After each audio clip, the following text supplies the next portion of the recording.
Compared to many a warbird, the U.S. Air Force's newest helicopter seems positively peaceful.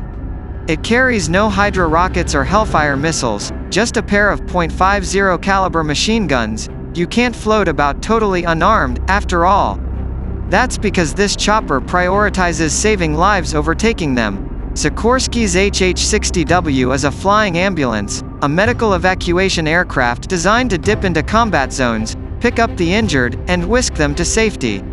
Instead of using precious lifting capability for missiles and rockets, it hauls extra fuel, configurable stretchers, and a hoist to pluck wounded fighting men and women out of areas the chopper can't land in. The new combat rescue helicopter, as the Air Force dubbed it, comes with a suite of improvements over the HH-60 Pave Hawk it's replacing, some of them long needed. It will be able to fly farther and protect itself better. It contains new mission planning hardware that allows crews to better coordinate their efforts and more efficiently search for injured comrades. Its mission planning hardware provides multifunction displays not just for the pilots but for the crews in back, who help coordinate and execute rescue missions. A lot of times the flight engineer in the back wants to know altitude, airspeed, direction, and other data, or look at the infrared displays, but requesting that information from the pilots takes precious seconds away from their ability to safely fly, says Program Director Greg Hames. Now, the folks in back can take on some of that workload.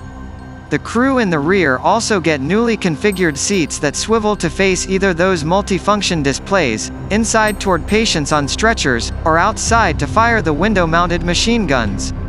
The seats can also be collapsed and stowed up at the ceiling in seconds, to create more room. Stretchers can be stacked and configured to carry more or otherwise optimize their position for the rescue crews working on the patients. A typical crew would include 2 pilots up front, a flight engineer and a paramedic in back, and room for several litters.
The HH-60W has roughly twice the fuel capacity as its predecessor, thanks to a new tank positioned behind the cabin that replaces the Pave Hawk's bulky auxiliary tanks, which took up interior space. That will double flight time from about 2.5 hours to 5, without impacting the helicopter's balance.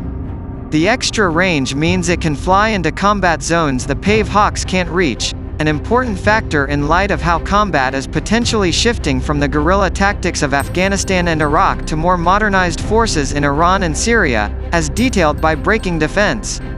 The new helicopter also comes equipped with a tactical mission kit that includes more advanced detection and defensive systems, hardening against cyber attack, improved connectivity with other networks, vehicles, and troops in the area, new optical and infrared cameras, and missile and rocket detection capabilities. It has improved weapon mounts, ammunition storage, and armor plating. New seats should better withstand ground impacts. The combat rescue helicopter made its first flight in May, after starting development in 2012. The Air Force awarded Sikorsky and parent company Lockheed Martin a $1.3 billion contract to develop the aircraft. At the moment, 2 models are undergoing flight tests in West Palm Beach. Although the Air Force last year found multiple deficiencies in the aircraft's systems, and Sikorsky has fallen behind on development by several months, the company says it has solved the problems and expects to meet a September deadline that should allow it to begin production. The helicopter could enter service as soon as next year, and the Air Force expects to order 112 in total by 2029. Still, the rapid evolution of opposition to the American military means that even as the new chopper swings into action, new challenges will arise. According to a report in Aviation Week, Air Force and industry engineers worry that even with reduced vulnerability, no conventional helicopter will be able to ensure success in battlefield rescues in the face of new enemy tactics and more advanced weaponry.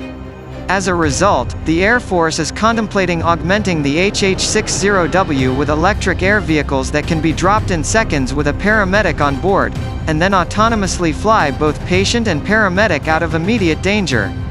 That's still a long way off, but any service members stranded in danger before then can still count on an improved chance of rescue, thanks to this new spin doctor.